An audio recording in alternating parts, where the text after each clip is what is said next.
النهارده بقى يا جماعة احنا مش هنطبخ خالص. النهارده انا جايبه لكم مكان كنز حرفيا. عايزه اقول لكم بقى ان المكان ده من احب واقرب الاماكن لقلبي. كل الحاجات يا جماعه اللي بنحتاجها في البيت وفي المطبخ وكل الحاجات الترندي موجوده عندهم، زي ما انتم شايفين معايا بقى كده. عندهم الصواني الجولد المستطيله والمدوره والطاسات، عندهم كل الحاجات الجولد اللي احنا بندور عليها.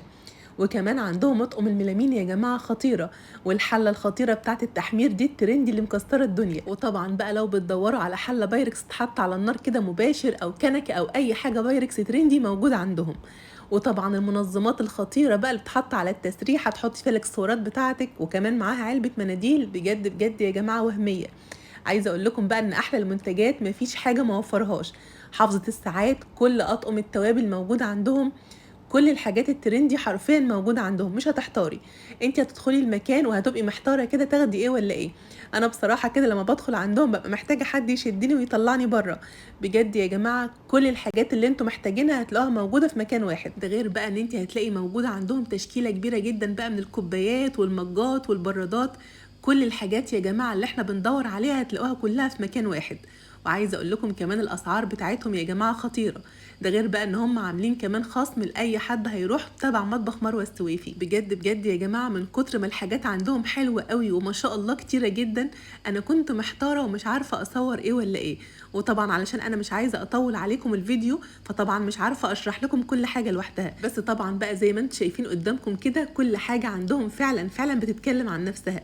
علب التلاجة، حافظات الخضار، منظمات التلاجة. ده غير بقى ان انتوا هتلاقوا عندهم اكبر تشكيلة من الحلل البايركس والصواني، وصواني التقديم بقى الجولد والسيلفر، وكل الحاجات الخوص يا جماعة اللي احنا بندور عليها. والديسبنسر الخطير ده بجد بجد وهمي، بيتقسم جزئين كده علشان لو حابين تحفظوا رز ودقيق في نفس المكان هتحفظوه في نفس المكان. عندهم بقى دولاب التخزين الخطير ده، وكل انواع الطاسات والجريلات اللي انتوا محتاجينها هتلاقوها موجودة عندهم. ان شاء الله بقى تروحوا احلى المنتجات، وانا متاكده ان المكان هيعجبكم جدا. وزي ما انتم شايفين بقى كده يا جماعه عندهم كمان كل انواع الاير فراير بكل الاحجام. لو عايزه 7 لتر هتلاقي، عايزه 11 لتر هتلاقي. وزي ما شفتوا معايا بقى كده مكنه الوافل والساندوتش ميكر، كل الحاجات دي موجوده عندهم وباسعار يا جماعه خطيره. قولنا بقى يا مروه فين احلى المنتجات ده؟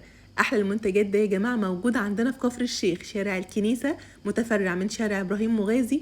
هتلاقوه بالظبط قصاد منفذ بيع حلواني الصعيدي. ان شاء الله بقى تروحوا احلى المنتجات. وزي ما قلت لكم كده اي حد هيروح تبع مطبخ مروه السويفي هيتعمل له خصم كويس جدا. وبس كده خلاص خلصنا، والفيديو بتاعنا النهارده خلص. يا رب الفيديو يكون عجبكم. وكالعاده وزي كل يوم هقول لكم ما تنسوش يا جماعه لو الفيديو بتاع النهارده عجبكم تعملوا ايه؟ تعملوا لايك وشير للفيديو. واشوفكم على خير بقى في الفيديو اللي جاي. مع السلامه.